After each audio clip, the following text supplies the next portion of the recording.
조갑제TV 시청자 여러분 안녕하십니까? 저는 조갑제닷컴의 조사별입니다.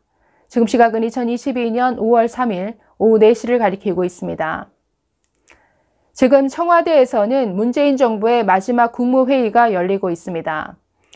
오늘 오전 10시에 국회 본회의에서 검수완박 법안 입법 처리가 완료됐는데 이에 발맞추어서 문재인 대통령은 오전 10시에 열리던 국무회의를 오후 2시로 시간을 조정까지 했습니다. 자, 그래서 이 국무회의에서 검수완박 법안에 대한 의결 그리고 공포가 완료될 것으로 보입니다. 자, 그래서 2022년 5월 3일은 문재인 대통령이 헌법이 규정한 헌법 수호의 책무를 저버리고 이 국정 시스템을 파괴한 헌정 질서를 파괴한 날로 기록될 것으로 보입니다. 자, 이 국무회의를 앞두고 대검은 마지막으로 대통령에게 호소를 했습니다. 이 호소가 받아들여질지 아직 결과가 나오진 않았지만 검수완박 법안 이 의결은 거의 확실시 되어 보이죠. 자, 대검은 오늘 오전 형사소송법 개정안이 국회를 통과한 직후 입장문을 내고 이렇게 호소했습니다.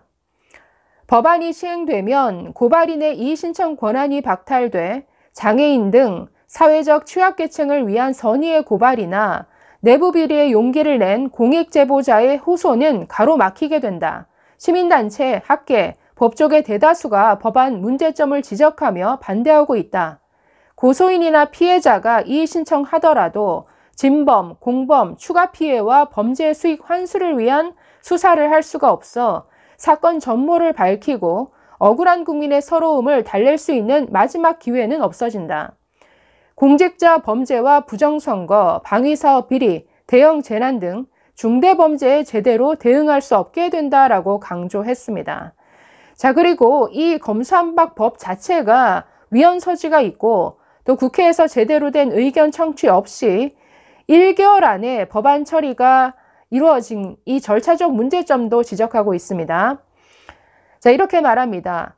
법치주의와 민주주의의 수호자로서 국민을 대표하시는 대통령께서 국가의 100년 대계인 형사사법제도 개편이 심도 깊은 토론과 수기 과정을 거쳐 국민적 공감대 위에서 이루어질 수 있도록 헌법에 규정된 제2요구권을 행사해 주실 것을 마지막으로 간곡히 호소드린다라고 덧붙이고 있습니다.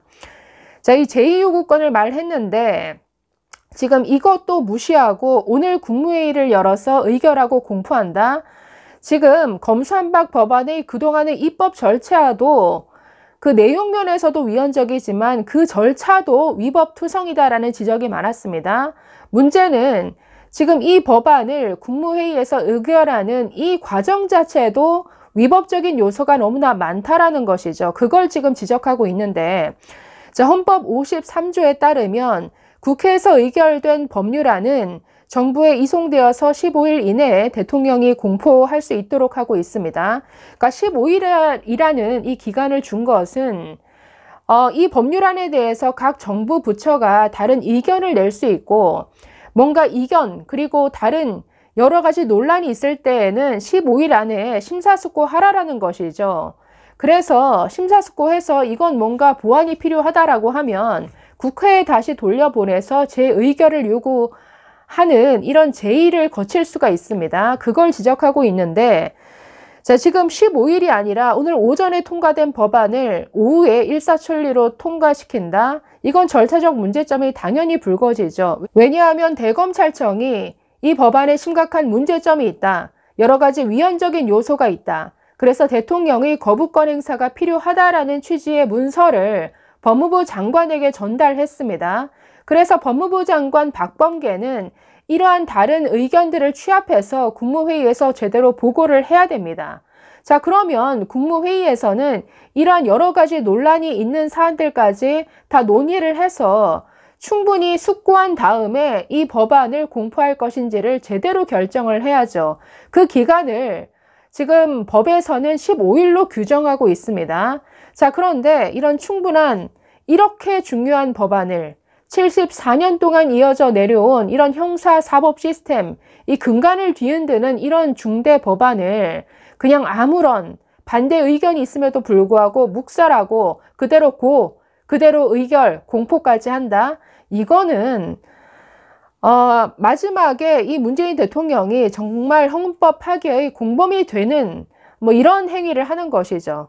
자, 그래서 아직까지 그 결과가 나오진 않고 있는데 이 국무회의에서 문재인 대통령이 어떤 선택을 하느냐에 따라서 이 문재인 정부의 마지막이 정말 역사에 큰 오점을 남기는 이런 결과를 초래할 수도 있을 것으로 보입니다.